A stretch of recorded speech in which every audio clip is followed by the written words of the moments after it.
With the 2025 Arizona Cardinals preseason now coming to a close, today we're going to be diving into players that had a really good preseason, whether it was week 1, week 2, or week 3. There are a lot of players right now within the Arizona Cardinals organization fighting for a 53-man roster spot. Let's dive into who exactly those guys can be. Let's get started.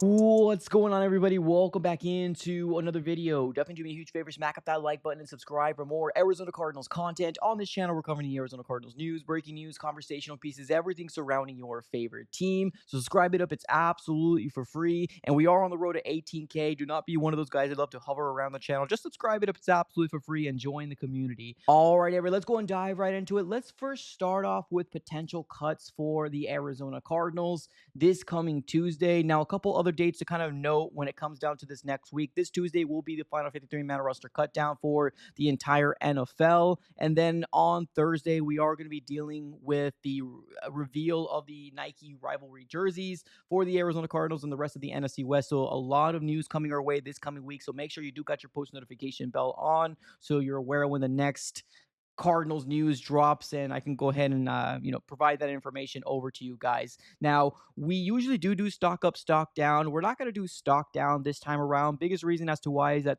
this next Tuesday is going to be such a tough day for a lot of these players, right? When they give their all, in the start of training camp and OTAs, and the realization of their NFL career kind of being in a tipping point. You never know exactly what happens. But the beautiful part of preseason is that they do get to, showcase their talents to 31 other teams, right? So hopefully there's going to be some feel-good stories for Arizona Cardinal players that either just flat out get cut, or they make it to the practice squad, because they could still make a 53-man roster if they are on the practice squad for the Cardinals. So overall, a lot of news coming our way, but let's first start off with some potential cuts. And I don't think this is going to be really much of a shock for Cardinal fans when we go ahead and talk about these potential cuts, but we're going to be talking about these three guys mainly. Now, obviously, there's a lot of other guys that are going to be potentially cut by the Cardinals, but I want to focus on these three guys right now. And there's another kind of, I guess, caveat out there, right? Because we don't truly know. Like, there can literally be three other open spaces, right? Because Walter Nolan,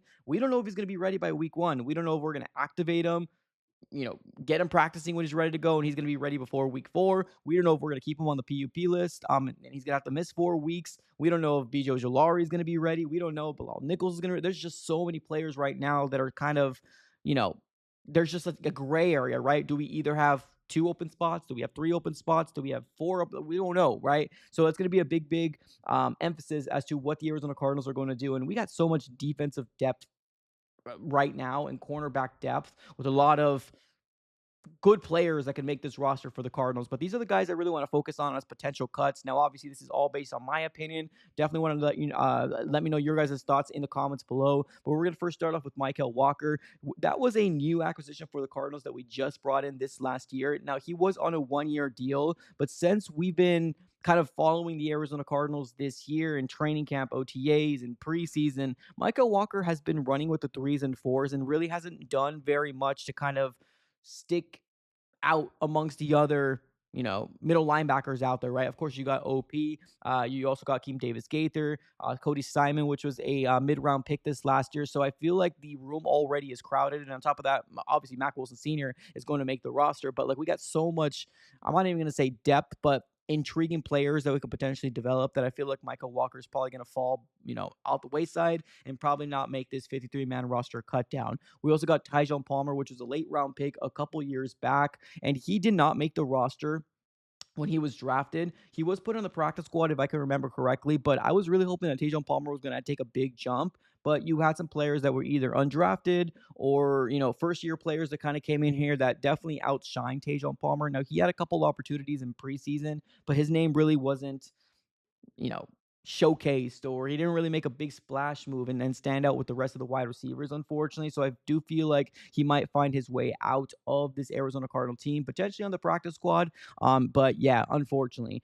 We also do got Andre Bocelli, which is a guy that's always with the Arizona Cardinals in the offseason and somehow finds himself back with the practice squad. I do like Andre Bocelli, I really do. It's just I feel like it's never the right time because we either brought in a very talented wide receiver high in the draft, right? Or we brought in somebody via free agency, and it feels like every chance he gets an opportunity, he just kind of keeps falling below and below the depth chart for the Cardinals. So I feel like these are going to be the potential cuts. Now, obviously, you got some other players out there, some guys in the defensive line that are going to get cut, but these are the ones I do have a lot of confidence that they most likely might not make the 53, but maybe land themselves on the practice squad. Now, we're going to be diving into offensive stock ups. And I'm going to be real. Clayton Tune has done a pretty solid job this last week versus the Raiders. Now, week 2 versus the Broncos was absolutely abysmal. And it's not just Clayton Tune. Everybody was terrible. We didn't even do a stock up, stock down video because that whole game was bad. It was not a good game at all. But you got to give some credit to where credit's due. Clayton Tune did solid in this game versus the Raiders. I mean, obviously he did enough to have the Cardinals end up beating the Raiders 20-10. He threw a touchdown, and then he kind of brought the team over for a couple field goal attempts, and obviously the Arizona Cardinals win. So he did enough, but when you're looking at the stats, if you have a game in 4 quarters and you have not exceeded over 100 yards throwing, there's is an issue there, right? And this is not the first time we've seen Clayton Tune kind of given an opportunity, whether it was in the regular season or preseason. And yes, it's not 100% his fault. I'm fully aware of that, but sometimes it kind of gets to the point where I don't know, he might not make the cut, or he could just land himself on the practice squad for the Arizona Cardinals. But that's definitely something we're going to be keeping our eye on moving forward. Now let's move on over to stock up on the offense. Simi Fehoko, man, he's already has 2 touchdowns in the preseason, one from Jacoby and the other one over from Clayton Tune. I feel like he's definitely done enough to solidify a spot on this 53-man roster. He's been good, man. He really has been reliable. He was a former Cowboy as well as a former Charger. And sometimes you just need an opportunity at the end of the day, right? Maybe he's just looking for that opportunity. And why not with the Cardinals, right? Some people out there are saying that Michael Wilson is not a number 2, although I fully believe in him. There is room for maybe a potential 4 or 5 wide receiver on this roster, right? Because as of right now, it looks to be Marv, Michael Wilson, and Zay Jones / Greg Dortch. But after that, we got Xavier Weaver, and maybe Simi Fehoko could potentially be that guy as well. So I feel like he definitely has helped out his stock tremendously this last preseason for the Cardinals and preseason game number 1 as well. So Simi Fehoko, definitely stock up for him. Michael Carter, man, I've been jumping on my soapbox so much when it comes down to Michael Carter last year. I didn't push very much this last year because I kind of already knew that Amari DeMarcado most likely will be your number 3 again. But Michael Carter continues to shine whenever given the opportunity. And he had a really good bounce out. Like at one point, it seemed like the run was going to be stuffed here on the right hand side. He bounces off to the left and gashes them for like a 30+ yard gain on the ground. Like Michael Carter has proven that he can be an NFL talented, running back. It's just with the current state right now with James Conner and Trey Benson, he's most likely going to be a 4 guy, right, for the Cardinals. Now, the reason why I say 4 is because you got Mari DeMarcado, which is an amazing pass protect guy, right? And Kyler Murray needs that type of guy, especially one guy that can, catch out of the backfield. Amari DeMarcado kind of checks all the boxes there. Michael Carter is good, but he's just never going to give an opportunity here, at least the way the running back core is set up right now. So unfortunate, but I feel like that's kind of be the way it's going to go. So yeah, Michael Carter, I think his stock up has gone tremendously up. Maybe somebody else can give him an opportunity, right? Maybe another team can go out there and give him an opportunity. We'll have to kind of wait and see. Let's talk about some Xavier Weaver. Now, I have ST right next to him. Biggest reason why is that I like the look of Xavier Weaver in special teams. There's something about it. Now, is he going to win that over DJ Dallas or Dortch? I mean, if he beats DJ Dallas or Dortch, I mean, I don't think he will, but like, I don't know. It brings a level of differentness, right? He's got a twitchiness, right? He's got some speed to him, right? That can kind of make some cuts that it's really exciting in special teams. So I would love Xavier Weaver to get an opportunity at special teams. I think he's going to make the 53-man roster as a wide receiver, but there's some intrigue there from me about Xavier Weaver potentially being a kick returner, punt returner, right? So that's going to be very fascinating to see how the Cardinals are going to be able to use him, but most likely he will make the 53, but just as a wide receiver. But I do like the special team looks. I ain't going to lie. And then we got Zonovan Knight slash aka Bam Knight. Now, he has proven that he can be a really good running back as well, but he's going to be in the same boat as Michael Carter. Michael Carter and Zonovan Knight are going to fall victim to the amount of depth, and we already have those positions filled. They're just going to fall victims to that situation, right? But man, Bam Knight has done a great job in preseason. He's had some crazy runs, man. He actually had a 30 plus run touchdown, and it was awesome, and it was great to see. I think there was a cornerback that sunk in a little too much. He made a cut, made somebody miss, and he outran somebody else, and yeah, the rest is history from there. But yeah, Zonovan Knight has been very, very good for the Cardinals in this preseason. It's just like I said, he's probably not going to make the 53 because of what we have going for us right now with the current running back core. And the next guy I want to throw in there is going to be Josh Fryer, Ohio State tackle, and he was pulled out immediately. What does that tell me? He's probably going to make the 53-man roster. I feel like the Cardinals really do like what they've seen out of him. And on top of that, we've seen some injuries with, Christian Jones, right, which was a guy that's supposed to be a depth guy for the Cardinals. So obviously, I don't think Josh Fryer is going to be a starter for the Cardinals, but I do believe he's most likely going to make the 53 as a depth piece moving forward. Now, we're still kind of waiting on Will Hernandez as well. Is he going to be available here in week 1 or week 2?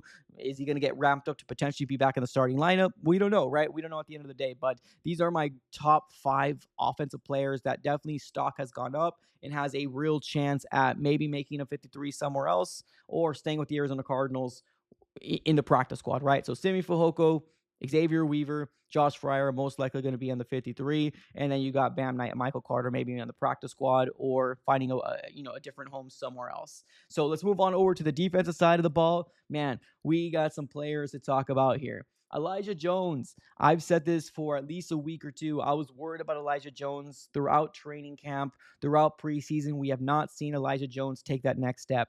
Maybe he just needed a full game of reps, and that's pretty much what he got in week 3 versus the Denver Broncos. He actually showed up. I'm not going to come out here and say he was locked down or he was a lockdown corner, but his name was called a lot. And he made some moves that, kind of gives you some promise that, hey, this guy can potentially work out for the Cardinals, right? Obviously, you've given the opportunity, but Elijah Jones finally has taken that I'm not going to say the next step, but half step, right? To say, okay, there's the flashes, there's the playmaking ability, there's the the intensity and the way that you play this game, right? There's the competitive nature of what you can bring in because the Cardinals brought him in as when a 3rd round pick out of Boston College. Unfortunately, he spent all last year on the IR, so he comes back and he's behind most of these guys that were just brought in. It's tough to kind of find your footing back, but this last game really showed that he has potential for the Cardinals. Now, is he going to make the 53? That's still going to be what's tough out there, right? That's still going to be tough out there because my number 2, Darren Hall, which had a really good preseason last year as well and did it again this year and had an opportunity for another interception in this last game. That's going to be real tough in the tail end of this cornerback depth room for the Cardinals. So Darren Hall, right? Let's move on over to him. He's shown the physicality. He's shown the instincts. He's shown the ability to roll with the 2nd/3rd string wide receivers. And like I said, he's showing the playmaking ability, right? He's had an interception, potentially another interception as well in the last game. Actually not, I think it was week 1, but then in week 3, he potentially could have had another interception. So he's always around the ball. He's playing the ball. Very smart player. So it's going to be very interesting to see where the Cardinals decide to go. Are they going to go with their 3rd round pick last year in Elijah Jones, or one of the 3rd round pick in Elijah Jones, or are they going to go with Darren Hall, which had back-to-back really good preseasons? We're going to have to kind of wait and see, but definitely their stock has gone up. Xavier Thomas, my goodness, this guy wreaked havoc in week 3. He ended up getting a fumble recovery, 2 sacks under his belt, but this is not the first time we talked about Xavier Thomas, right? We've been talking about him for quite some time. I know some people kind of said, oh, he reminds me a little bit of Darnell Dockett. Yeah, there's a little bit of glimpses here and there of Darnell Dockett, but he's his own player, right? Completely different position. And he plays viciously. He plays like he is fighting for a job. And that's the type of guys you want on this roster, whether it's going to be a depth guy or a guy that's going to be a rotational piece here and there. Right now, yes, he was a late round pick for the Cardinals a few years back, but overall, I think Xavier Thomas has done really, really good things for the Arizona Cardinals when given the opportunity. So I would love nothing more than to put him on this 53-man roster, but just very similar to the defensive line or the cornerback room. The defensive line is very, very similar, right? Is Walter Nolan coming back? Is B.J. Ojulari coming back? Is Bilal Nichols, Justin Jones coming back, right? Because if they don't, there's more room and more opportunity for these guys like Xavier Thomas to make the cut. And I really do like Xavier Thomas a lot. So stock up for him as well. And I ended up putting LJ Collier in yellow. Biggest reason as to why is I felt like at one point 2 weeks ago and maybe even a week ago, even when I put my 53-man roster prediction, I always excluded LJ Collier because I thought that Walter was going to be available. B.J. Ojulari was going to be available. Justin Jones or maybe Bilal Nichols was going to be available. But it almost kind of seems like the closer we are getting to Tuesday, some of them aren't going to make the 53 and probably land themselves on the 4 week period where they're going to miss that time, right? So it does leave LJ Collier as a guy to make this roster for the Cardinals. And on top of that, he didn't play yesterday. He didn't play. He was in street clothes. He was watching from the sidelines, and that tells me that the Arizona Cardinals are probably all in on a LJ Collier to bring him in because let's be real, at one point he was our best defensive lineman. Like, let's be real here. It's just all the players that we ended up adding, he falls behind in the depth chart. But overall, he's a very, very good player for the Arizona Cardinals. So I got LJ Collier here in yellow. Biggest reason is because I'm dumb, right? So I'll take that one on the chin. I definitely think he's going to make the 53-man roster now. Next one is going to be Keitrell Clark, number 5. As you can tell, I just got a lot of cornerbacks and defensive linemen because this is going to be where it's very, very intriguing for the Arizona Cardinals in terms of which way they're going to go, right? So 2 defensive linemen and 3 cornerbacks. Keitrell Clark rolling with the 2s, 3s, and 4s, just kind of really depending on the game plan and formations that are out there. But so far, we've seen some things here of Keitrell Clark. He was a starter at one point in 2023, lost a starting job, and then fighting for some sort of starting position last year. Didn't really work out, but he's a guy that continued to stay with the Cardinals, worked on his body, and he's shown some flashes here and there, but he might be one of those bubble fringe guys for the Cardinals. Now, the good thing going for him is that he plays special teams as well, so that can be something where he can lean his hat on in terms of being a special team guy. But overall, man, Keitrell Clark has shown some flashes here and there of preseason, so I think his stock has definitely gone up for sure, but we're going to have to kind of wait. Again, depth for defensive line, depth for cornerback. That's going to be where it really, really,